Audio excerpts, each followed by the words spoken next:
Yeah, Yeah, waiting now on that we're done you. discussing the differences between blurry and pixelated. So, We could do that later. yeah. Oh, go on. no. Is it battery doesn't work? Battery's low. It's okay. It's been a hell of a day already. Welcome to Everyone Racers, a show designed for the world of low-dollar racing and oddball car culture. It doesn't matter what kind of Lemachamp or Lucky Track Dog you run, SCCA or NASA, we won't discriminate, as long as you drive it hard and built it yourself. Join us each week for tech discussion, tips, tricks, news and notes in the world of low-dollar endurance racing, and whether it's on the spot, hella sweet, or we're lucky enough and Chrissy gives us just a tip, we're sure you'll giggle a little and learn even less. Everyone report to the paddock. This is Chris. This is Chrissy. I'm Jeff. And I'm mental. And we are Everyone Racers. Thank you for coming back to listen to another Moscovium episode of our podcast. It's episode 115. If you can come up with a better number thing for 115, I would applaud you. So please No, it's let too us late. know. It's too late. Have them start thinking about 116. Okay, fine. Well, 116 probably has more than 115 does. Anyway, if you're not I don't driving have anything right now till 118. 118 I've got, but I think I have a 115. What? Okay. I think the DSM 2-liter 4G63 is A terrible 115 cubic inches. That's all a right, terrible it's too one. late now. Sure, if you're Where not were driving you your 10 car, minutes ago? or a half an hour Well, ago. I'm going to tell you that. All right, hold on. Get your bingo card out because you probably will get a bingo this round. Let's talk about what you're working on, Jeff. We can't wait to hear what you're working on.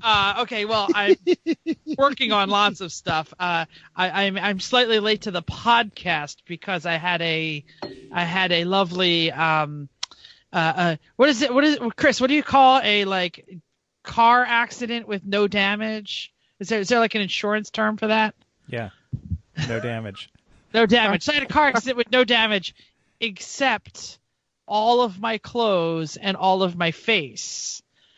So I was stopping at the local Wawa because Wawa is better than Sheetz. Donnie man, I don't care what you say. And I was drinking my dinner, which was a medium-sized baked potato soup, stopped at a stoplight when I got rear-ended by a nice old lady who was very upset. The soup was at my lips. My car, being a 5-speed, was not in gear. My foot was not on the brake. So she pushed me forward about 10 feet, and the soup went straight in my eyes, up my nose, all over my shirt, all over my tie, all over my jacket. And I had to pull into the Wawa, make sure there was no damage, tell her it's fine, she could leave. There was barely any damage in the mighty Mazda 3. But it took me at least 20 minutes with Wawa napkins to try and scoop out my eyes and the cup holders. How hot was it? Hot enough. If it's in your eyes, then it's pretty bad. I literally went 10 feet. So however hot it is at Wawa, minus 10 feet. That's... But your skin has never been smoother and more moisturized. Yeah, I was just noticing how shiny you look. Well, because I just washed my face before I actually sat down.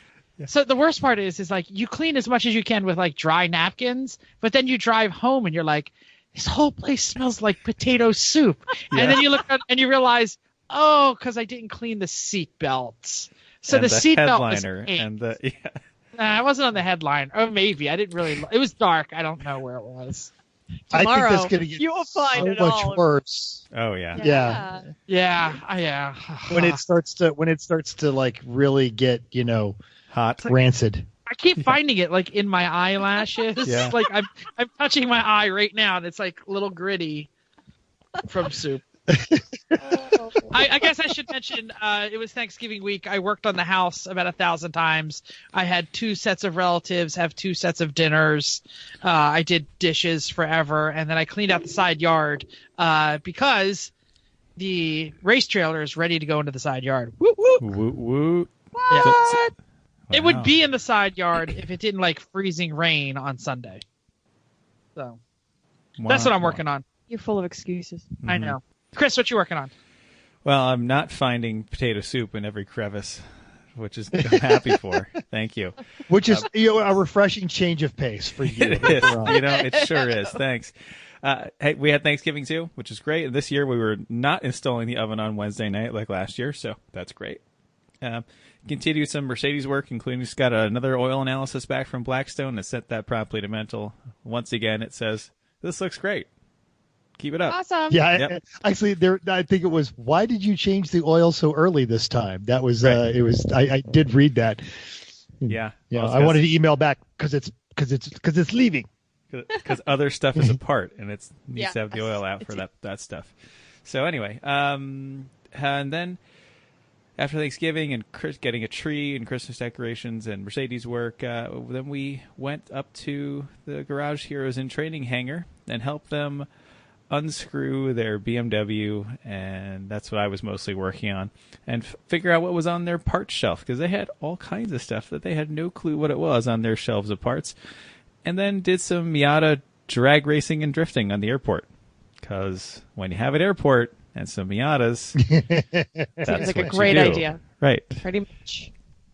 Yeah, And Chrissy. you can see those drag races over at the Garage Hero social media, or if you just want to see it in a much cooler environment, it's also on our social media. Yeah. Yeah, It's much better there. Good. pretty much. Chrissy, you were around for most of what I did. What was I your take on all was. these I was things? doing a little bit of different stuff.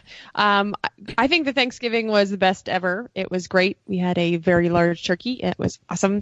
Then we trekked north, like as Chris said. We went to Garage Heroes. I helped Alan the squirrel on El Jefe, which he's not here, so I can't even tell him. Is now coined the El Chrissy because El Jefe did not show. Even though he said he might, he just said he couldn't. So they said he is not worthy of being called El Jefe for the truck. It's now El Chrissy. Anyway, we made some good progress, I think. Would it be El Chrissy or La Chrissy? Either way. I don't know. We just changed the Jefe to Chrissy. That's so not being grammatically correct or anything. So we made good progress on it. We did some power steering, the whole thing power steering system really, and other assorted items that were around. We made a mess, then we cleaned it up and repeat. But that's okay. Then we drove Miatas fast up and down the airstrip, which was fun. And then Sunday became an icy mess, which Chris did not talk about. They had ice raining from the sky. It was a complete ice skating rink, but just standing outside on any part of the sidewalk. And we didn't have any scrapers, and our windows were covered in ice, and none of us had any scrapers, which was kind of funny. So we had to find other implements to try to scrape said ice We off ended of up our. using plastic like body filler spatulas. That's all we could find. How do you guys not? I thought I sent like 3 with you when you came and got the Suburban. That had 1 in it, and we just hadn't put them in yet. We have them. Yeah. And we just they're not in the back of our car. Oh shoot! And we just didn't. Oh, actually, Yeah. I think there's one might be all the way in my trunk, in the bottom of my trunk. I think underneath there's one the back trunk. there. Whatever. Yeah, now that you you have say one this, and a brush. I and I have one and a brush. 3 now, right? Yeah. All Yeah. good. Yes. So we had a great time with the Miatas. Check out the video if you haven't seen it. That drag race was not the best, but that's the one that was closest to where Bill was standing. So that's the one that happened. Anyway, this week we're back to normal. I did some traveling to Delaware today for work, and that's what I'm working on. But I happened to find this thing. If anybody's looking at the notes, my Facebook memories came up today, and 8 years ago today we were racing at Button Willow, and a post came up from the Jesse Combs, who tagged Chris and I to say, "Oh, we were racing with them," and I was like, "That's pretty awesome." So proof that we were racing with Jesse Combs 8 years ago today. And should we Godspeed, give Jesse. a quick review of the Miatas we drove, because we both drove both of them at Sure. great speed and fun. So if one of them's an NB Miata 99 with a flying Miata turbo and springs and shocks and sticky tires and a roll bar and race seats, and it's fun and it's fast, and I quite liked it. It's great. It does good drifts. It's very raw, but it's exactly what you want a amped up Miata to be. It's not a great daily driver on purpose, but it's a lot of fun everywhere else. So that's that. The ND is a brand new ND2 Miata, and it's lovely, but it's too soft in my opinion. Like, it bounces to the bump stops And so I got in a tank slapper because it rolls over onto the bump stops and then stiffens way exciting. up and then goes. And then it goes the other way and hits the bump stops again and then goes. So it needs more spring and shock and less bump stop. Right now it's too soft. Interesting. Yep. Great. I obviously agree with all of those things. I think I liked the ND better. It was so smooth and so when you shifted, I felt like I was, or even just driving, I felt like I was on a cloud. I think the ND or the NB was the problem. Well, part of the problem was that I keep saying uneven transfer layer, whatever the problem with the rotor that it just that's what basically it has. It has an uneven transfer layer, so it clips every time it goes around. It moves the brake pad and click, clink, clink, clink, clink, and it goes really quickly there. You say clink, clink, clink, but when you're driving at very fast speeds in a car that has minimal sound deadening and is very fast anyway, and that is going on, it is disheartening. So it is kind of concerning to drive. It was fast. It's just because it needs new brake rotors. But right, I know, but it's still loud sound that is not very fun to listen to. Yeah, you're in triple digits and you're constantly analyzing. Is that really just the rotor, or is there something catastrophic about that? Right, happening? you're like, well, I think that's it, and I know what it is. And when you push the brakes, it worked every time. There was nothing that didn't inspire confidence. It was just concerning sound, and it was fairly loud. I like the ND much better. I the suspension on it would be great, but it was it was lovely. It's a lovely car. 20 years of development and stuff, I was going to say, every year of Miata gets to be more of a car and less of a Miata. Although the ND is still a really good Miata. I've never driven the ND. Yeah. I drove it at the Glen even, and it's still very much a Miata. It's great. Yeah. It needs more suspension.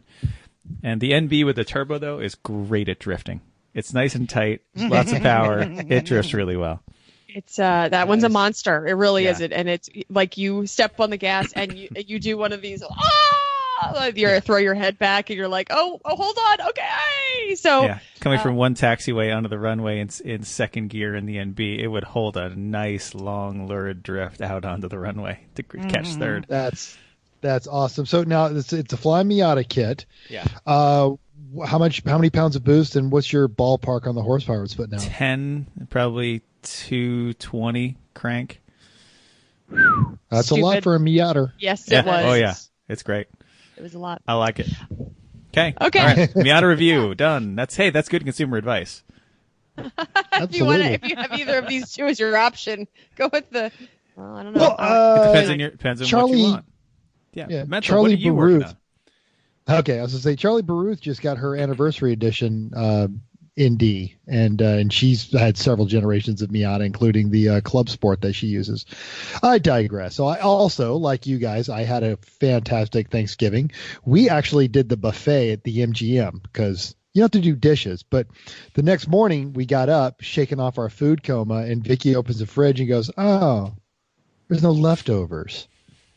And it was that's the thing. Oh, yeah, the scene from A Christmas Story. No turkey surprise. No turkey a la king. No turkey soup. No turkey sandwiches. Yeah. Well, let me tell you, I would have traded several hours back for what's left in my fridge right now because I spent so much time doing dishes this weekend that I'm ready to I don't know. I have soup in the face and dishpan hands. That's me. Well, I'd actually stayed up right after we recorded last week. I stayed up. No, when we recorded, I stayed up all night. Or got up really early and made a turkey for my office potluck. So I still had to kind of do just the turkey dishes. But when it came time to, why did it take you all night? You don't know about spatchcocking a turkey. We did a 22-pound turkey in 2 hours and 15 minutes. You were concerned an hour and a half. You're like, oh no, this is getting close to done. Yeah. That's impressive. That's your new fancy oven? Well, not your new fancy oven, but your super oven. Same fancy oven. It's how you cut. It's how you cook it. You flip the turkey upside down and cut the backbone out with some poultry shears. And then this has turned into the Julia Childs radio channel. Yeah. Everyone cookers. Little Chris, Really? Everyone cooks. I know that's good to know because next year I'm going to try because I end up cutting it up anyway and putting it in serving dishes when I took it to work. Yeah. And then of course we had leftover turkey and I just didn't want to bring it home because it's just me and Vicky and one of the parents. She's got 4 kids and she's like, "Can I take some of that home just so I don't have to cook?" I'm like, "Yeah, please, or take it all. I don't want any of it." And she, all right, so. It tastes so good that way. So I think next year I'll still make the turkey for the potluck, but then we'll keep the leftovers. So Vicky gets her turkey a la king, turkey surprise, turkey casserole. I mean, she's not wrong. Mm-hmm. We had turkey nachos. Hell yeah, we did. Oh. Turkey and cheese with corn and then cranberry sauce on top. Yeah. That's there you go. All right, now everyone Yeah. recipes. Okay, we're doing great. So now as we say this, and I don't think the echo's coming through, I am sitting in the distillery of the Seven Caves Distillery here in San Diego, which is right next door to the headquarters of Mark Francis Racing, where we have been in a mad thrash to prepare an spec E46 for the 25 hours at Thunderhill. And there is a link in the show notes if you want to watch this race live this weekend. You'll be able to keep up. I'm going to be in car number 27, and this team is a very established powerhouse, really, on the West Coast when it comes to vintage racing. They have the fastest BMW 2002, and that's not opinion; that is documented fact. They also have an Elva. They raced 240s. They have been politely asked never to come to Portland ever again because they're untouchable. They set a track record for B sedans at COTA and then turned around the next year and went and knocked 9 seconds off of that. So this is a really good team, but this is their first effort into endurance racing. Oh, So right. What is an nice, Elva? I saw the picture, but I wasn't sure what it was. 50s British car. Oh. Yes, little tiny British car with a Hewland gearbox. It comes up to my knees. It is a tiny, tiny, tiny little car. But what's interesting is this is a powerhouse, professional, established team. The principals have known each other for upwards of 30 years. Just to give you guys a scale for our listeners at home on your project, we were supposed to be on the road 6 hours ago with the car on the trailer. Anyone want to guess? Oh, if we're done? No, Of course we're not. No, like Just got the fire system in like an give hour us ago. some of the highlights on what's on the list still. Actually, we just got the transponders installed, so now we are in packing trailer phase. Oh, good. Well, that's But now good. this is brilliant because it's a spec E46. Well, one of the team members has an old E46 ZHP that he bought as a daily driver. So that's going on a trailer as a parts car. that's too bad. I thought that would just get a bigger laugh. Yeah, He's like, that's. Well, I was gonna say, why is it going on a trailer? You should just drive that sucker. well, the Caravan's already 3 vehicles, so yeah, it's going to be an impressive trip. So we're going to try and get on the road here in the next hour. See if we can go to the other Doesn't side help of LA. that you're sitting here. Walmart. Yeah. I mean, Hey, we're happy you're here, I dude. worked in this car that till midnight last night, so we're I've late. done- Everybody get packing. Mental. It's not that stupid podcast. well, actually, it was funny. They were like, "Oh man, you have a podcast?" So maybe either they'll be listening on the way up, or they'll be listening next week. So yeah, Mark Francis Racing. And honestly, I was telling Chris before you guys got on there. Imagine, Chris is like the brains of our operation, and imagine if he had 2 PhDs, which one of the team principals here does, and then imagine if we'd all known each other instead of 10 years, 30 years. And then also our race shop was right next door to a distillery and also next door to a business with a fully functional machine shop. Imagine the havoc we could wreck. Some of these things are positives and some of these things are negatives. Like Is the it- amount of things, like the amount of degrees that are held by the team principals, I think can only lower your ability, especially if they are engineering degrees. Like every engineering degree takes you further away from being able to solve a problem. There is validity to that because there's another guy. He You hear that, young Chris? Talking to you. Somewhere Chris Egan's shaking his head. Yep. Oh. there's a Especially if you're PhD an that EE. he retired. He just started to be a machinist because he just wants to have an answer at the end of the day. So he's been doing a lot of machine work. Anyway, it is a fantastic team. You guys would fit in absolutely here. It's a great bunch of folks, and reminds me of every time when the car doesn't go right and we all go, racing is a stupid hobby. And racing is a stupid hobby, but you meet the best people. Totally. Yeah. And you will have fun. Oh, absolutely. Mm-hmm. That's good. Even if you Awesome. don't at the time when you're standing in the cold rain waiting to do a 2 a.m. driver change. There's that. Yeah. It's coming So, too. We know that's when is coming. the start of the race and when is the completion of the race? Like what day and what time? So people who It are is going to gonna click be- on the link will know whether it's active at the moment. It is Saturday to Sunday, and I believe it is noon to noon. Well, it'll have to be And, one more but- hour than that because 25 I'm sorry. hours. Yeah, no, sorry. 25. Yeah, Whatever. And we'll be practicing Thursday and we'll be practicing Friday. We have to qualify at night. Interestingly enough. So that's Ooh, Saturday, exciting. I think you Saturday, should, yeah. December 7th, noon till Sunday, December 8th at At 1-ish. Yes. Cool. Cool. All right. All right, where are we at? I've been News and back and notes. forth. We're ready for news and notes. All right, I guess I have the big news item here. Yeah, Yes, you you do. do. So 27 hours and 25 minutes. That is the new Cannonball Run record. And it was set just recently on November 10th, just past midnight. These two guys left the Red Ball Garage and broke the 2013 record of Ed Boylan, Dave Black, and Dan Huang, who they set the record at 28:50. So these guys smashed the record by just about an hour and a half. Okay, so who are they?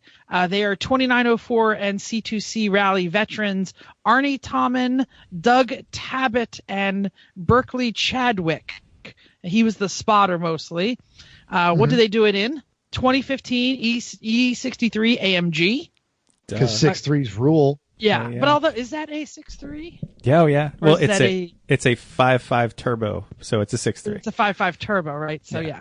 but this goes back to mental doesn't like things using the number if they don't have it. Here are some of the basics. I'm going to run through it. It's a lot of information. There will be a link in the show notes. So they had an AMS Tuner Alpha 9 package, detuned to 700 wheel horsepower, an AL Priority laser jammer, police scanner, built-in net radar detector, windshield mounted Passport Max 360, plane crash avoidance system, which has to do with not getting smoked out by an airplane, CB radio. They had a thermal scope mounted on the roof so they could see things, but they said at high rates of speed, if you looked left, the little motor wasn't strong enough to make it look to the front again, so that didn't work out so well. Oh, that makes sense. I got yeah. it. Yeah, It yeah. had a little little spinny thing on it. They had, of course, tail light and brake light cutoff switches. They used Waze. They had Garmin. They have third-party data logging on board.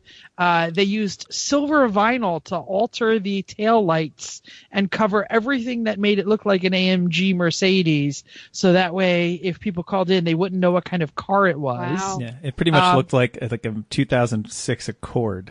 Yep, that's what they said. From the back. And they said at one point, because they were listening to the police scanners, there was a call out that a silver sedan of unknown variety was traveling at a high rate of speed. So I don't know. Most importantly, they had 18 co-conspirators who joined them during the trip and ran as blockers, movers, pit crew, spotters, a whole nine yards.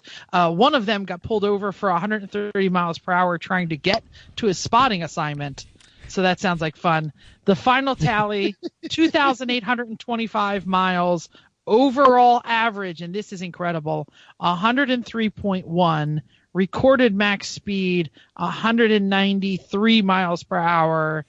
It's on Road and Track. It's on Jalopnik.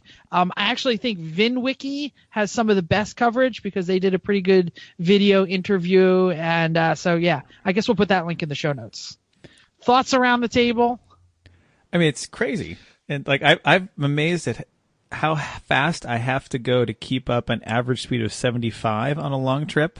The Mercedes has a good trip computer. And so I'll set that on a thing, see what happens. And you have to be moving, well above the legal limit to keep the 75 average by the time you slow down for people or construction or who knows what. So. And that is an overall average. So that includes all the fuel potty, Yeah. all the stops. Yeah. That's just insane. And years ago, I crossed Montana at an average speed of about 82, including stops like that, and I was moving. So, Yeah. I opened the video that was in the show notes, and it looks like they had 2 gas tanks. Yeah, they were carrying, I think, 40-gallon fuel cell on top of the Mercedes tank, which I don't know how much was in there. And that would make sense. 21.1. Yeah. That makes sense because the whole trunk is full. It just has one. Well, they must have had clothes somewhere, but it only has a spare, and there's a picture of both filling at the same time. So 2 different guns filling. Filling 2 different tanks. Yeah, at the same time. Actually, I think it's 3 because I think one went into the regular tank and they had 2 fill nozzles. Correct. In the 36-gallon. That would make sense. Yes. That's going on. So, 40-gallon. Yeah. They said 60-something gallons on board, and Arnie Tommen, who is a longtime VinWiki contributor, he basically said he had to convince them to do an extra stop because he thought that a 4-stop strategy was better than a 3-stop strategy because you didn't need to save as much fuel. So they basically said the spotters were the reason that they won, the reason that they got it, because they said there's no way to do it without people running in front of you and spotting in front of you and all that. That's just, and it's what wasn't done in previous records. But he said that a 4-stop strategy actually worked better because at no time did they have to conserve fuel. Well, it's typical endurance racing. You have to conserve your fuel versus your speed, and you actually have to keep moving. The more you're moving, the better you're going to do. Same strategy. Yep. Cool. I genuinely feel like this one's going to have to sit for a while because just the mathematics to exceed an average speed of 103 start getting into really just stupid and dangerous. Mm-hmm. Oh, well, yeah. Also, the thing is, no matter what, no one's going to do it right now because it takes 2 years for them to tell us about it so they can be on statute of limitations. So now that it's out, now someone wants to do it, they still got to plan it and do it, and then wait 2 years to tell everybody. So, yeah. It was also mentioned by Arnie and Doug that they ran the 2904, which is a hoopty version of it. They ran it several times just to pick their roads. Like they ran the 2904 basically as recognizance for the run. So you're saying this is not recent? No, it's 2 years ago. Oh, is it that they did it that long ago?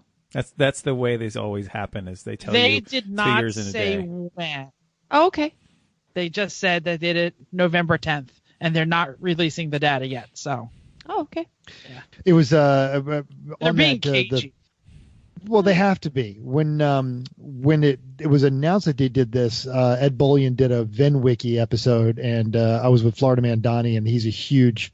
Actually, him and Ed are pretty close, and Ed posted the thing on there. He said, we consulted with a lawyer, and we figured the statute of limitations run out. We had a I didn't go to jail party. And so I imagine these guys are planning their I didn't go to jail party, make sure that, nothing, no video or photo evidence or anything that can be traced back to them and persecuted under there. And it's one of those things now where if you can get the evidence and some prosecutor wants to make a name for themselves, it does get kind of sketchy. Well, and I think it was, oh my gosh, what's his name? Alex Roy. Yeah, Alex Roy. I think Alex Roy said he did it, but then wouldn't release the data for 2 years. But he said he did it right away, but then wouldn't release the data because he thought that protected him. So they're kind of being cagey about when exactly it happened. They literally just said, we left November 10th, no year. Yeah, and well, you don't want anything that can collaborate data where they can if they can pinpoint you, because somebody just goes back and does the forensics on it and pinpoints definitively your car at this point to this point and does the math. Yeah, because then you're going to hella jail.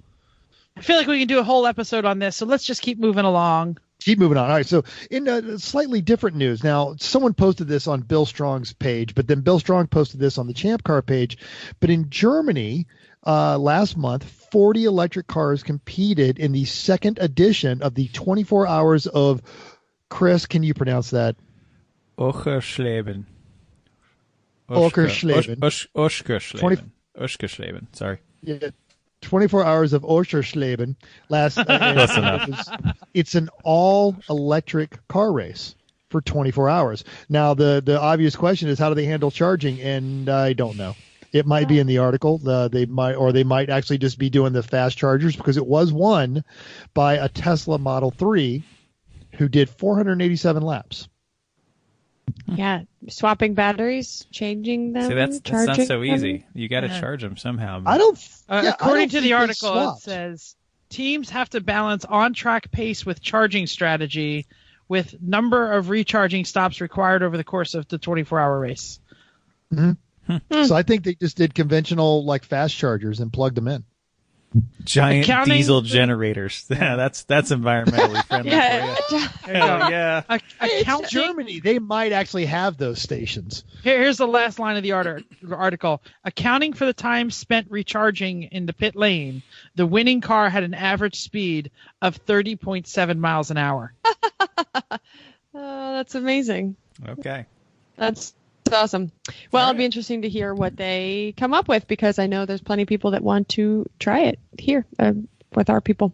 Let's talk about upcoming races. Lemons is at Sonoma this weekend, which is a fantastic track. 135 cars, which I feel like is probably just the right number for cars at this track. Really good list of cars here.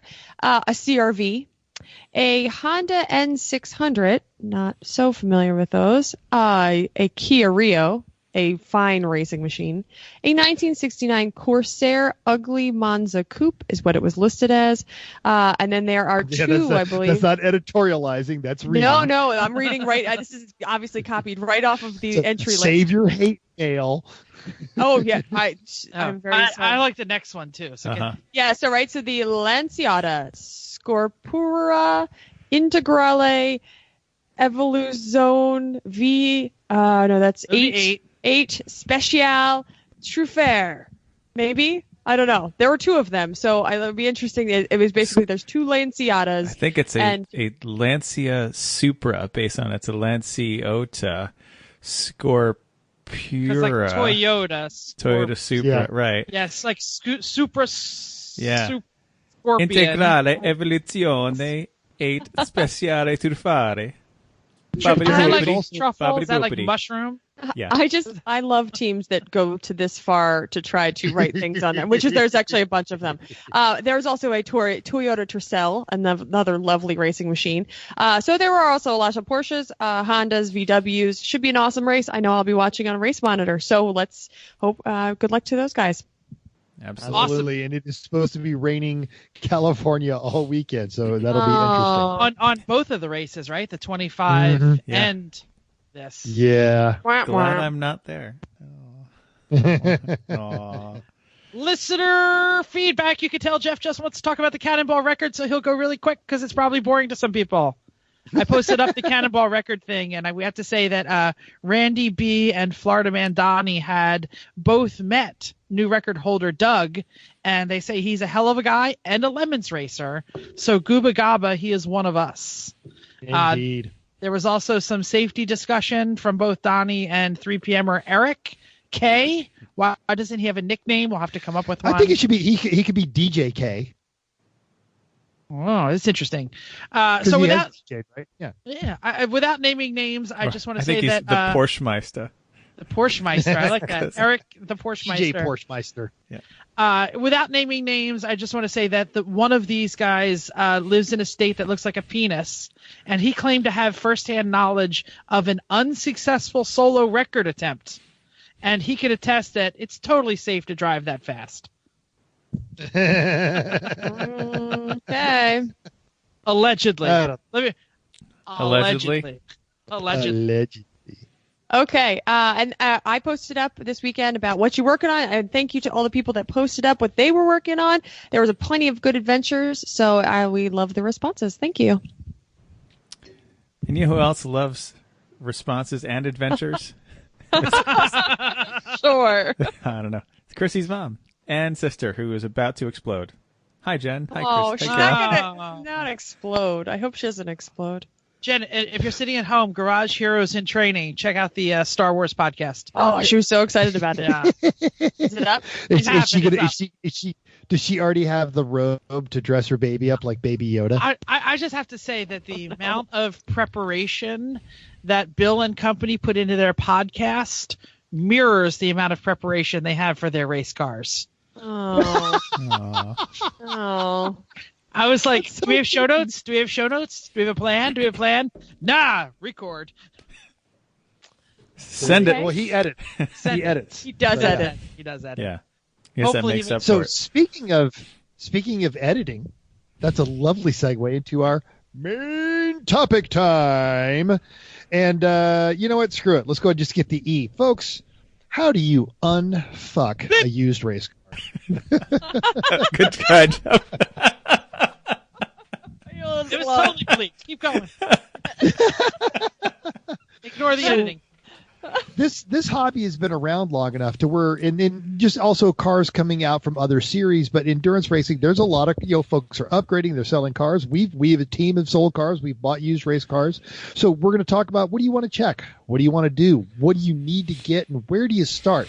Now, a lot of this should be done in your initial kind of looking through things, but still, we're going to partially pick on the Git E36 because they bought it as a finger quotes class winning and finger quotes sorted AER race car, and then found all sorts of terrible things. And then honestly, also this E46 that we picked up over here to run NASA. So there's some lessons to be learned and some parallels. So my first item on here is to learn about it. I think you should read the forums, look at pictures, learn about what you're getting yourself into, look for good examples of what kind of car could look like, and then you might have an idea of what your car should look like. Also, try to find someone else who races the same thing to ask them what areas of concern there are and what spares are totally needed. This will build your list of things that you need to do. Yeah, I just want to say on this. Yes. Like, we sold a race car to Bill and company. Yes. this is their But they- best sorted race car that they have still to this I day. know, and it's still tragic. But they raced against it several times. So, Chrissy said, read the forums, look at the pictures. Go to a race where it is competing. Ooh, I like that. Check the lap times on Lap Monitor. If it's really a, quote, class-winning car, you should be able to see some results. Yeah. Well, and even then, results, there are results and there are results. Hey, class winning of 3 and 2 broke. But, But no, totally. But you could see that if you looked Sure. at some race results. yeah.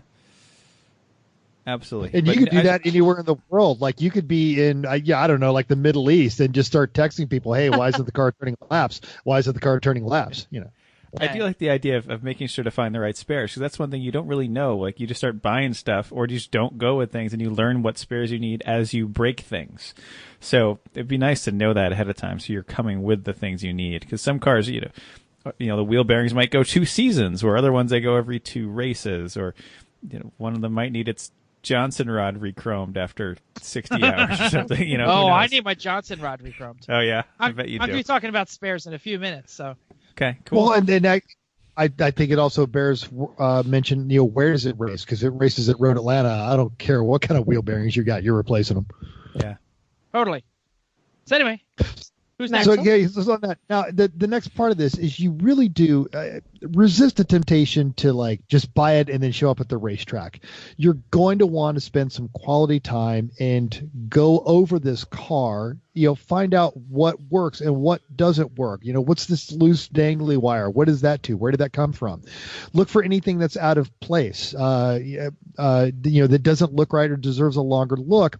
And then your general workmanship. Now, we bought the Datsun. The welds on that roll cage are really good, but something that to bear in mind, and I might be stealing a topic from somebody else, is find out if you didn't buy it from the last season, find out the last time it raced and make sure that you're up to date on any rule changes. Yep, I got because that. there was a okay. So Now, if something's looking sloppy or shoddy Welcome to Everyone Steals Each Other's Topics. anything that just looks sketchy as hell, you're going to want to kind of dive into that. There's a fellow Lemons racer one time. I was trying to open a beer using a tire iron. He goes, no, here. And he opened the door to his car, and there was a giant bottle opener on the roll cage. I'm like, oh, that's great. That's really convenient. He goes, yeah, it's hiding a bad weld. This kind of stuff is I'm looking around for that at the next That's fancy. I like it. And understand the difference between bad workmanship and we were stuck at a racetrack and we wanted to get back out there and we made it work. And that sometimes it's worth just asking the question, does it have the stack of dime welds, things of that nature? One example was actually, we'll talk about the E36, the class winning E36 that the garage was in training. It was a hot mess along with the panel in this fire system. It was mounted. The whole panel would pull off if you pulled on it hard enough. Say, like, I don't know, if you pulled the fire handle. So that's a problem. The side effect of that is for years we were kind of needling Chris about getting rid of the key in the Civic. Get rid of the key in the Civic. And no. Otherwise, how do you turn it on? And so he actually took the time, went and found the proper screwdriver of the correct diameter, and epoxied a screwdriver into the ignition switch. So it still has a traditional ignition, but we don't have to worry about losing a key. And that's just really well done. And if that's just lemony resourceful. It's not janky. There's a difference between janky and lemony resourceful. That. And so you'll see sometimes that's a fine line. Oh, absolutely. But it's some really creative stuff. But like, the boat was well put together, but after a couple of bashes, they were just basically screws and dreams holding on the front clip. So, know what those things fall in there. And if you are buying it from somebody, ask those questions, engage their response with your mechanical knowledge. And if it sounds sketchy, it probably is. Well, I think this kind of leads right into what I was talking about was, you need to spend more than just, hey, load all those boxes into my truck and I'm out of here. Like, you really need to spend time with the former owners and talk with them about, so what is this and what is this and what is this? And, I wrote a couple things here about the spares package, but a lot of it is going to be talk to the former owners. So when you get the spares quote, you got to look at what's good and what's bad and what's missing. Ask for a log. What parts are this? Where do they come from? I gave Bill probably 10 boxes of stuff for the boat for the Ombre when he bought it, and some of it was labeled really good, like half-use XP8s. Mm-hmm. We threw all those out because they were terrible. No, we still had some because we had them in this past weekend we threw them all out because we said yeah. XP8s. I don't want nothing to do with those. But I had some that were like, AutoZone, don't use for racing. Yeah, but Vicky, sometimes Vicky says it said a crappy brake pads boat. Yeah. Yeah, exactly. That was my handwriting. Right, it was. And she's like, well, why would you have these? I said, well, at the time, there was emergency spares just in case. We didn't have any other spares, so this is something. Absolutely. Right, so I gave him a lot of stuff that was labeled, and I told him what it was, but I also gave him a clipboard. Part of my packing was a clipboard and with a list of everything that I knew that we owned, so that when I handed it to him, he knew what it was. This is a brake cable. This is this is this. This is an O2 sensor. This is a good O2 sensor. This one is probably shaky, so write shaky on that box. This also will give you an idea. You have to write them in language that people understand, though. If you write shaky, they'll be like, no. Do I say this? Shaky dog. Okay, yay. Look, 3 years later, however many years it's been, you understood everything I wrote on those boxes. I did. Yeah. But because they know. Realize that old parts may be working but half used, but they may indicate a problem that they were fighting. If you see 10 different sets of brake pads, you know that they got brake problems.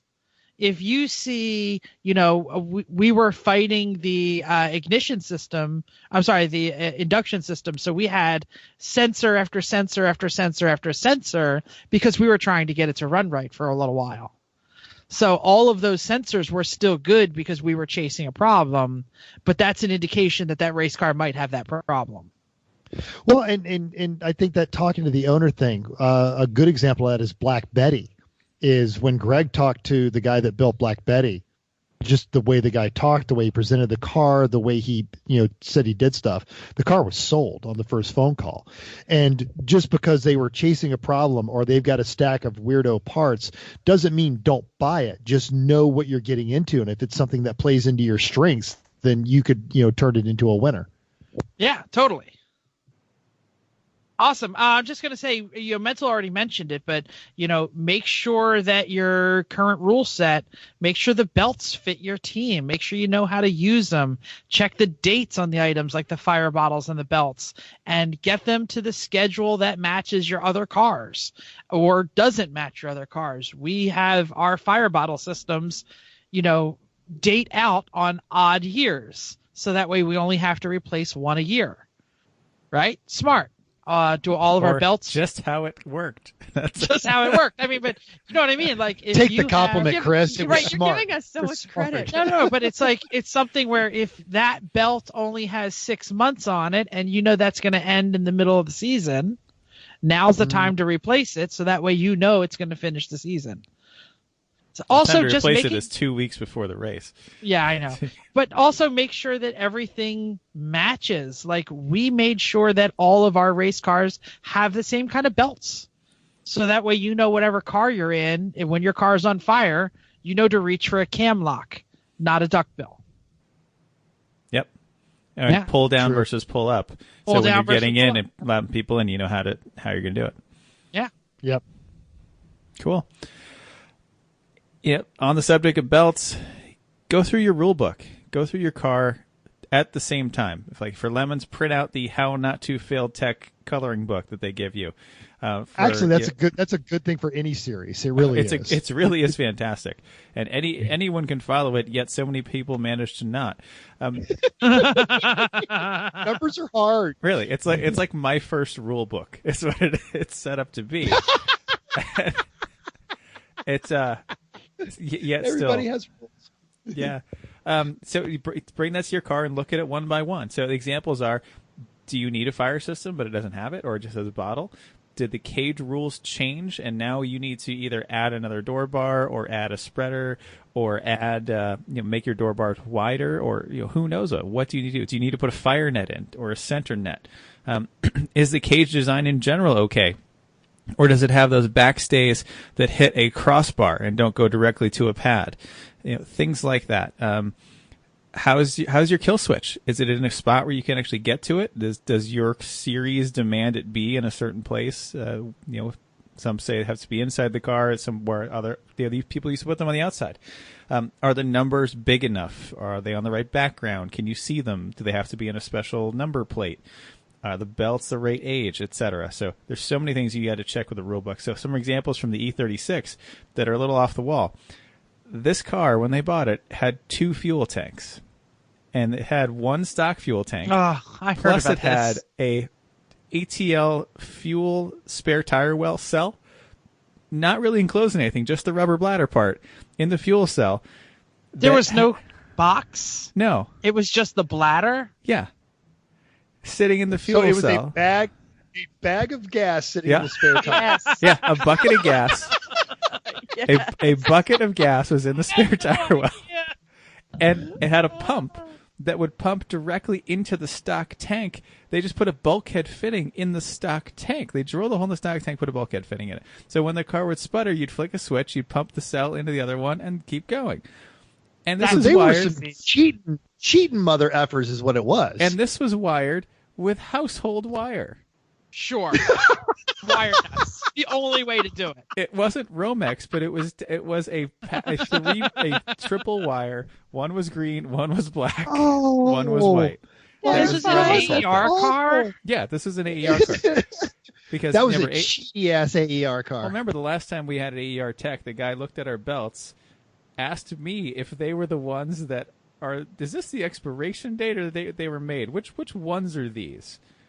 And after then I told him about it. That was it. That was our tech inspection. Thank you. Yeah. So Anyway, Well, my mom knitted them. That's just decorative. pretty much. Yeah. Right. I like that idea. So there's an example of that might be there. That's a terrible idea. Another thing, like that E36 still has its ignition lock, which does not meet the AER or Champ Car rules. So that would have to be pulled, even though they were running. It doesn't mean it works, and someone might catch you on it. Their cage needed some additional parts to be better than a completely minimal cage. Like spreader bars between the door bars. It didn't have any of those. Didn't have a full width horizontal bar for the harnesses for the passenger seat, or just for a crash. Things like that. It's still a very lazy design by the original builder, but it was really missing some critical elements. Yes, Chrissy. I mean, I know that one of the items that needed also to be added was the fire system. I wasn't sure if that was in before, but it only had 2 nozzles that shot at the cool box. That's true. Yes. Right? Yes. Both So, interior. The cool box is the most important thing. Yeah. Not Yes. burn. It's a bucket of water. You don't want that on fire. Right. No. Both interior. That's right. Both interior fire system nozzles pointed at the passenger side of the interior very solidly. So that wasn't going to do any good if you're on fire. So again, one more thing to check. Just because it's there and might meet the letter of the law does not mean it meets the spirit, or does not mean it does what you want it to do. So all good stuff there. Not every series has John Pagel. Well, Some series put the onus of responsibility for safety on the competitors, and competitors don't necessarily take charge of their own safety as well as they should. So your version of safe might be different than this other person's version of safe. So be careful. Yeah.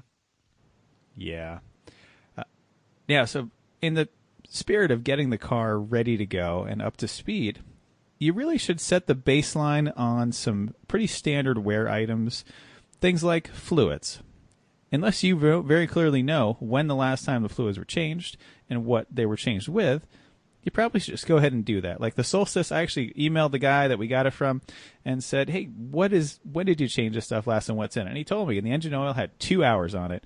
The trans and diff oil he estimated about 15 hours. And I said, that's perfectly fine with me. And so we left it. Well, fine, we'll change it for next time, but worked great for that time. But if you don't have that kind of detail with it, he even knew exactly what was in it, when it was done, so that was perfect. If you don't have that detail, just get it done. That way you know you're putting good quality fluids in it, you know how much is in it, and you know that it's been done. You can start your own baseline there.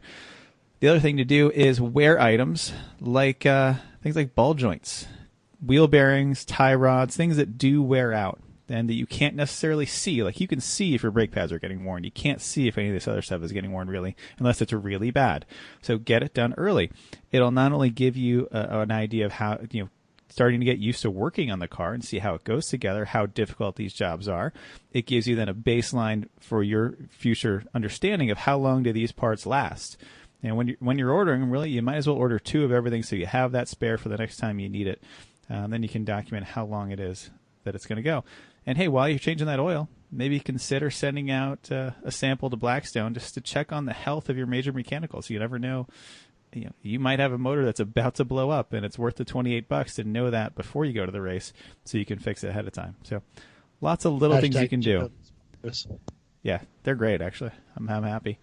Little things you can do that really are going to make a difference in how well your race goes, both from a safety standpoint and from a time on track standpoint. Awesome. Indeed. Now, I did not write this next section, but I have seen this happen. Now, take credit for it anyway. We're going to talk about tire alignment. And for those of you that don't have a Chris Abbott on your team, you should totally get one of those because they are awesome.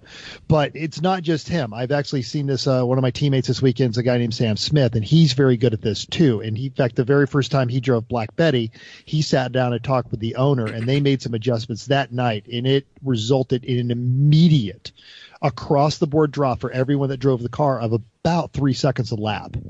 So we're going to talk about alignments. Now, there's not a lot of people know how to do this, and it's not expressly complicated, but you have to put in some research, and you have to read, and you have to learn what you're doing. So there's a lot of these cars that they get to the track with just the phrase Chris put in here was an alignment somewhere between suboptimal and just god awful, and that's true. Now the difference in handling for an alignment is huge, and it really goes from a really predictable, and it matches your driving style, sweet car, or just something that is absolutely sinister and scares the hell out of you in the middle of every corner. And that's with everything else evil. And you really want to give yourself the best chance to have a good time with that car, and you want to get that alignment right. Not to mention, it's going to save your tires. Regardless of how quick you go through those consumables, you want to try and maximize that. So you could spend the time and do it yourself and learn how to do it. And there are any number of highly intelligent people at the track that'll walk you through that. It's not like people are trying to play I have a secret. And we actually have an entire show on alignment where we walked through where do you set it for a baseline. And this was another thing that was both wrong with that E36, this E46 here.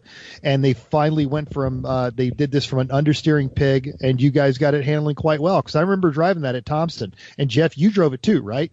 Yeah. Actually, no, all three of us drove it. And it did. It pushed really bad to the point where I was having what my technique was get it kind of pointed in the direction I wanted, come off the gas, and then get back on the gas. Yeah, but by Saturday it was much better. But when I took it out on Friday, it's like this is just plowing around every corner. It doesn't make any sense. It's so we checked the toe and it was off and we got it right, and that's all it took. And the same thing when you and Chrissy and I and Hamza took his E36. I was going to say this. NCM. Yeah, when we did it, it was beautiful. I think it didn't, like across the board, we lost 2 seconds. Yeah, it was terrible all day Saturday. We were just plowing our way out of corners. We ate up a tire, and all we had to do was get the toe set right, and the car was so much better. So. And it's worth mentioning, this doesn't reflect poorly on the owner. Hamza is a highly intelligent person, a very, very capable builder, and it was just something that wasn't on his radar. And this is early in the car's life. Investment. Yeah, it was very early in that car's race life. I think it was its second race, so it just kind of hadn't gotten to that yet. And he'd done some other suspension changes, and it moved, and he didn't know. So it's little things. I feel like this is one of those things where if you find a car that's maybe not performing to what the numbers say that it should perform, and you can get in there and you have this capability to do the suspension setup and these alignments, you can really get a bargain, because then you can take a car that someone maybe has given up on and you turn it into something that can really handle and works well with your driving style and team, and you're going to be a lot closer to that podium. Real quick on this note, I feel like even though we've had a show or two about this, it is still confusing to people. So I will say this later. If you don't know, ask. There are how many teams that have asked you, Chris? You have multiple teams that have given you the symptom and said it usually has something to do with alignment. So just ask somebody if you want, if you think this might be a problem and you don't know what you're doing. Mm-hmm. Mm-hmm. Totally. Okay. Awesome. Well, why don't I skip that, because I'm going to say that later. Chrissy, if you just want to go on to your one. Sure, retheming. It's your chance to make it your own. Own your brand. Don't get confused with prior owners. Don't be another black BMW with no theme. This is like peeing on your spot. Just make it your own. And I could not. I barely contain myself laughing when I saw you type that out. I love that Chrissy said this is like peeing on your spot. Yes. That makes me so happy. Don't be that theme when you said, oh, you're that car. And then they're like, oh, we hated you. Oh, no. New owners, not the same person. Yes. Yeah. Make it your own. Absolutely. Car who dis. Plus they're fun. Yes, right? New car who dis. Yeah.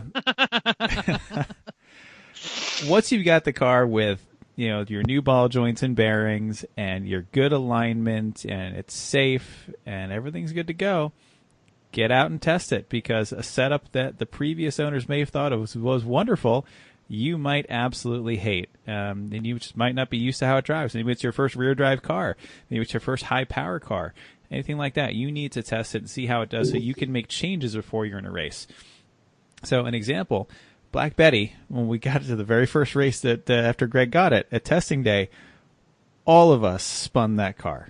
And we are really, we all did. Yes, we did. Jeff went around 4 times down the straight. Just that was great. Twice. I only went 180 degrees in 2 different locations on the same lap. I was Just impressed. Twice. I couldn't even believe it was happening. Like halfway into the spin, I'm like, "Am I really spinning? What even happened?" So, I don't spin. Like in years, I can count the spins on one hand, and half of them were Betty on that one testing lap. Like that's it. And that was on you guys.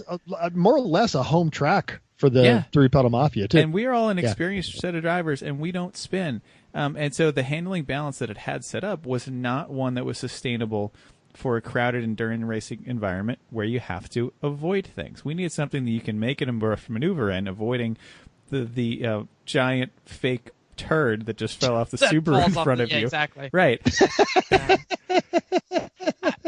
and I think that one of the things that was wrong with it, loose is fast, Cole, right? So loose should be, but it was unhandleable.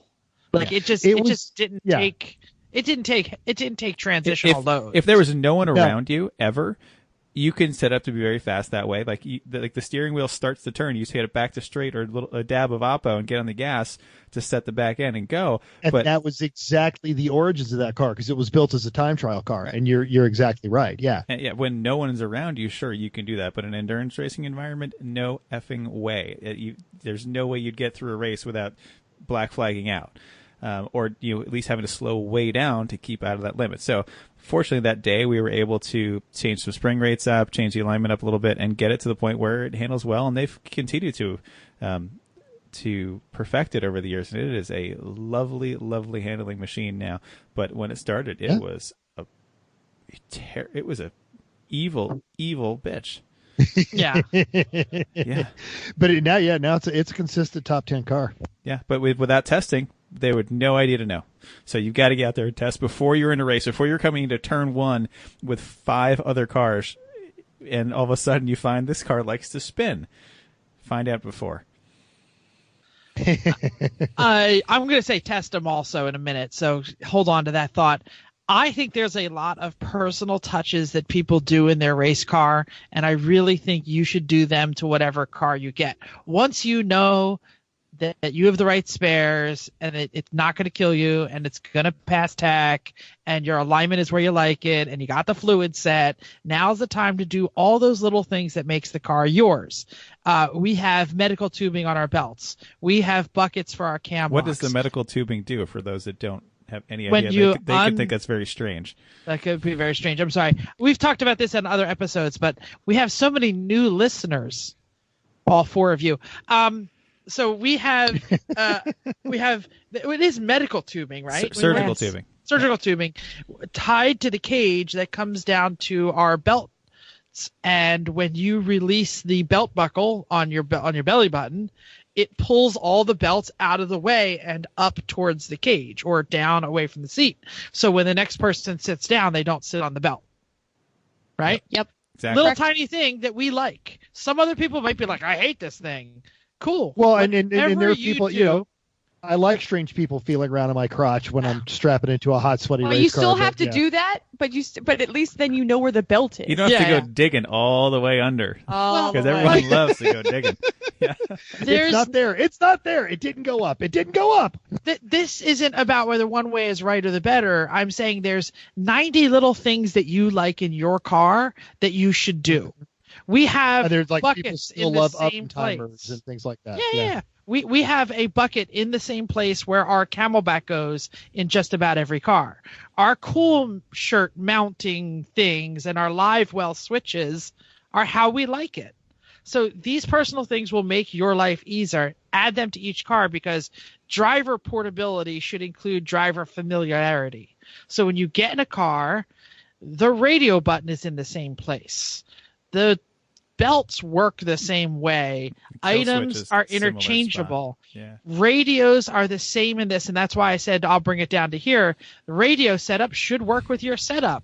It should match, tune with your frequencies, make sure the codes are right, and then test them. You got to test this crap because you have no idea if that radio headset is going to be functional with your radio until you plug it all in and talk to someone across the block.